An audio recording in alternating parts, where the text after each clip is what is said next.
Serangkaian ledakan di Masjid Kompleks SMA Negeri 72 Jakarta melukai hingga 54 orang.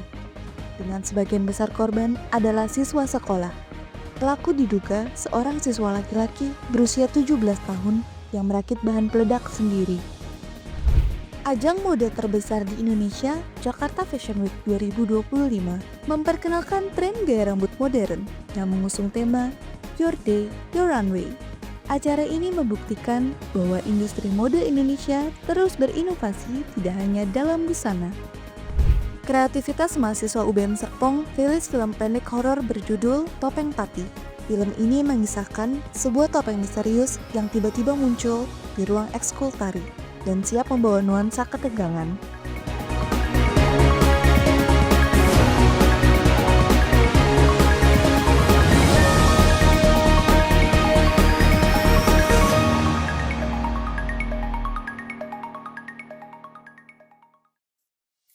Selamat siang pemirsa, kabar UBM Siang kembali hadir menyapa Anda pada siang hari ini.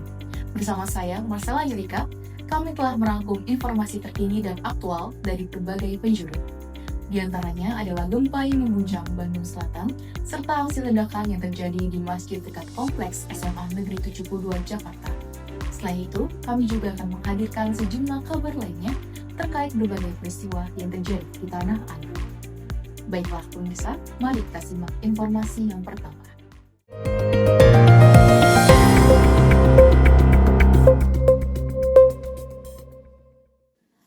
Kita langsung menuju informasi pertama yang datang dari Jawa Barat. Wilayah Kabupaten Bandung diguncang gempa tektonik dengan magnitudo 3,6. Berdasarkan data resmi BMKG, epicenter gempa terletak di darat, sekitar 20 km tenggara Kabupaten Bandung. Getaran gempa dirasakan sangat kuat di Kecamatan Pangelangan dengan skala intensitas 3 mmi. Getaran kuat ini patut diwaspadai mengingat kedalaman hipocenter gempa dicatat sangat dangkal, yakni sebesar 10 km. Pemerintah daerah serta instansi terkait diminta untuk meningkatkan kewaspadaan karena gempa dengan epicentrum di darat dan kedalaman yang mendatar tersebut menunjukkan bahwa beban getaran dirasakan lebih kuat daripada gempa yang berlokasi di laut. Kami himbau bagi warga di Kabupaten Bandung untuk tetap waspada dan mengikuti arahan resmi dari BMKG. Berdasarkan skala Modified Mercalli Intensity, selain di Panggalengan, getaran gempa juga dirasakan di beberapa wilayah lain, di antaranya Ciparai, Kertasari, Banjaran, Soreang, Panggalengan, dan Pameumpek, dengan intensitas yang lebih ringan, yaitu skala 2 Modified Mercalli Intensity. Hingga saat ini, belum ada laporan terkait korban jiwa akibat gempa tersebut. Kita beralih ke berita selanjutnya. Terjadi serangkaian ledakan di masjid yang berada dalam area SMA Negeri 72 Jakarta saat kegiatan ibadah sedang berlangsung. Ledakan tersebut mengakibatkan sekitar 54 orang terluka dengan sebagian besar adalah siswa yang sedang berada di lokasi. Kini, pemerintah Provinsi DKI Jakarta bersama pihak sekolah tengah berupaya memberikan pendampingan psikologis serta perawatan medis bagi para korban yang mengalami luka fisik dan trauma. Kondisi terkini, aparat keamanan meningkatkan pengawasan di lingkungan sekolah untuk mencegah insiden serupa terulang. Kebetulan jangan gua. Itu kenapa itu? Gak tahu. Itu siapa, Cok? Itu, Cok. Astagfirullahaladzim. Tim kepolisian segera melakukan penyelidikan dan menangkap seorang siswa laki-laki berusia 17 tahun yang diduga sebagai pelaku. Polisi menemukan bahwa pelaku telah merakit bahan peledak sendiri dan menyimpannya di dalam tas sebelum diledakkan. Motif kejadian masih ditelusuri dengan dugaan awal terkait aksi individu tanpa keterlibatan jaringan teroris besar.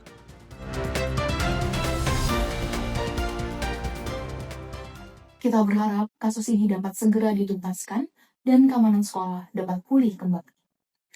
Kita simak informasi selanjutnya. Kejaksaan Agung secara resmi mengumumkan bahwa perkara dugaan korupsi pengadaan minyak mentah yang melibatkan BUMN telah dinaikkan ke tahap penyidikan. Kenaikan status ini dilakukan setelah pihak Kejaksaan Agung menyatakan bahwa proses awal telah menunjukkan bukti yang cukup.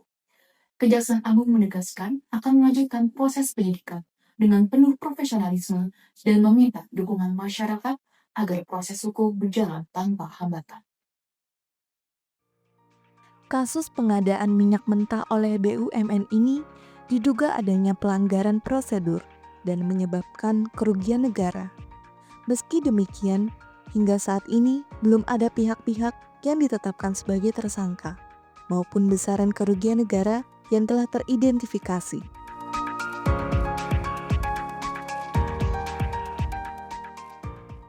Pemirsa, kami akan terus mengawal perkembangan kasus ini. Kini, kita beralih ke kabar yang lebih ringan. YSL Beauty merayakan musim liburan dengan menghadirkan holiday pop-up cafe terbesar di dunia. Acara ini bertajuk Adore in Gold yang diselenggarakan pada 5-16 November 2025 di Senayan City Mall, Jakarta. Dengan keindahan desain, sentuhan kemewahan, dan nuansa liburan yang penuh kreativitas, acara ini menjadi destinasi yang tepat bagi masyarakat ibu kota untuk menyambut akhir tahun dengan gaya yang glamor dan berkelas. Pop-up cafe yang mengusung konsep mewah, bold, dan edgy khas WSL ini menawarkan pengalaman belanja eksklusif. Pengunjung dapat menemukan koleksi hadiah edisi terbatas, layanan personalisasi hadiah akhir tahun, serta area konsultasi makeup dan parfum yang didampingi oleh beauty expert YSL. Tak hanya itu, daya tarik utamanya adalah kehadiran advent calendar edisi spesial dan instalasi foto dengan ikon bintang raksasa setinggi 11 meter.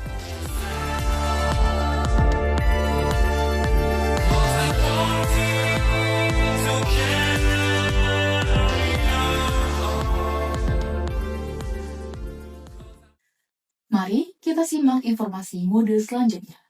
Ajang terbesar di Indonesia, Jakarta Fashion Week 2025, tidak hanya menampilkan koleksi busana terbaru, tetapi juga memperkenalkan tren gaya rambut modern yang terinspirasi dari aktivitas keseharian perempuan masa kini yang mengusung tema Your Day, Your Way.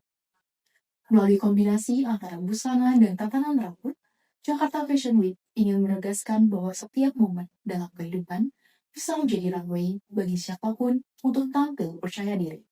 Acara Jakarta Fashion Week 2025 menjadi bukti bahwa industri mode Indonesia terus berinovasi. Melalui kolaborasi dengan sejumlah penata rambut profesional, Jakarta Fashion Week menghadirkan 3 inspirasi gaya rambut utama.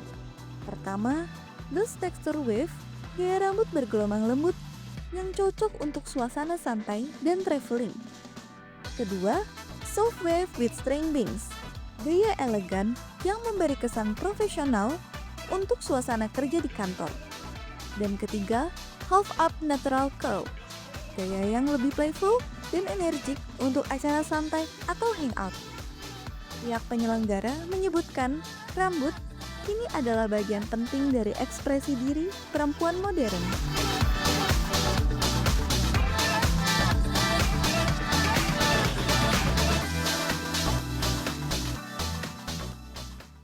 Baik, pemirsa, kita beralih ke kabar terakhir yang tak kalah inspiratif. Kali ini datang dari kreativitas mahasiswa Universitas Muda-Mudi Serpong yang membuat sebuah film pendek dengan genre horor berjudul Topeng Pati. Film ini mengisahkan sebuah topeng misterius yang tiba-tiba muncul di ruang ekskul lain. Untuk mengetahui lebih lanjut mengenai proses produksinya, telah tersambung rekan kita, Jocelyn, yang saat ini sudah bersama perwakilan dari tim produksi. Silakan, Jocelyn. Terima kasih rekan Marcella di studio.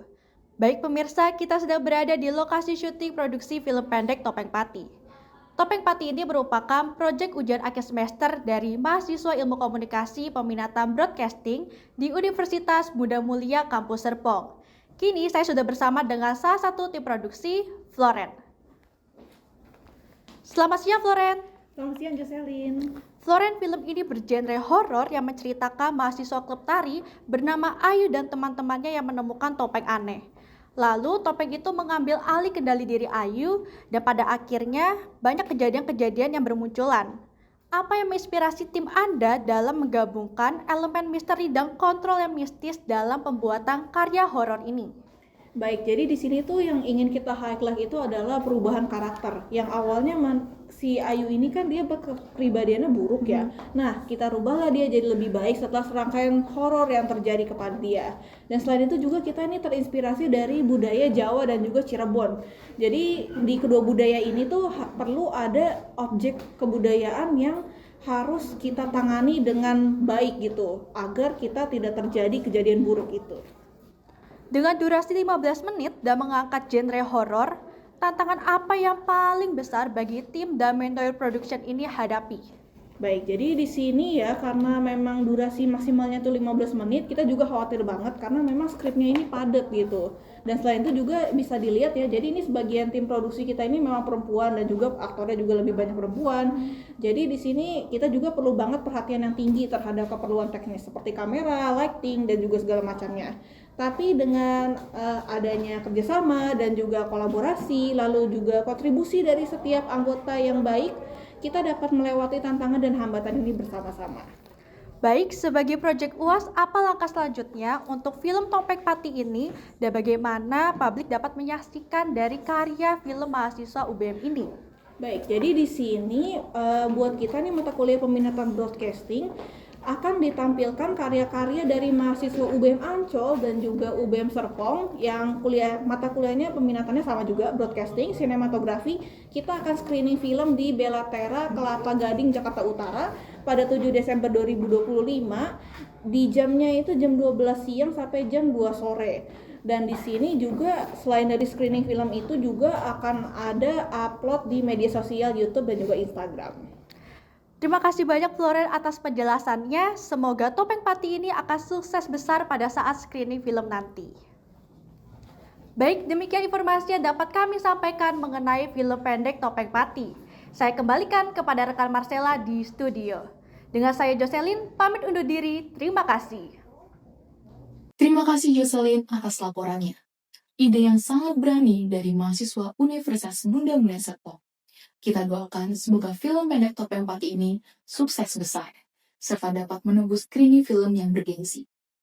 Sebagai penutup program hari ini, kami akan mengajak pemirsa untuk menyaksikan trailer dari film pendek Topeng Pati. Selamat menyaksikan.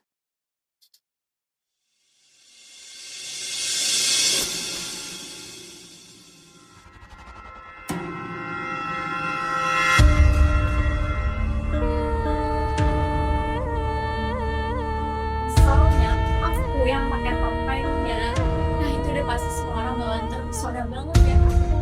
Ih, kegatelan. Emang siapa? Bisa dunia.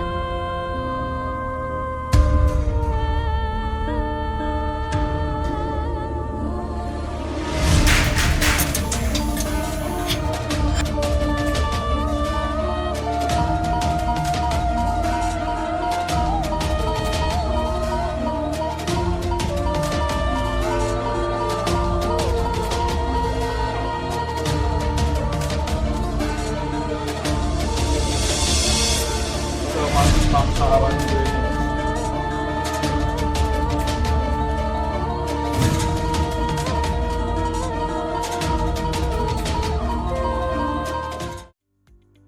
Pemirsa, cuplikan tadi sekaligus menutup jumpa kita di kabar UBM siang hari ini.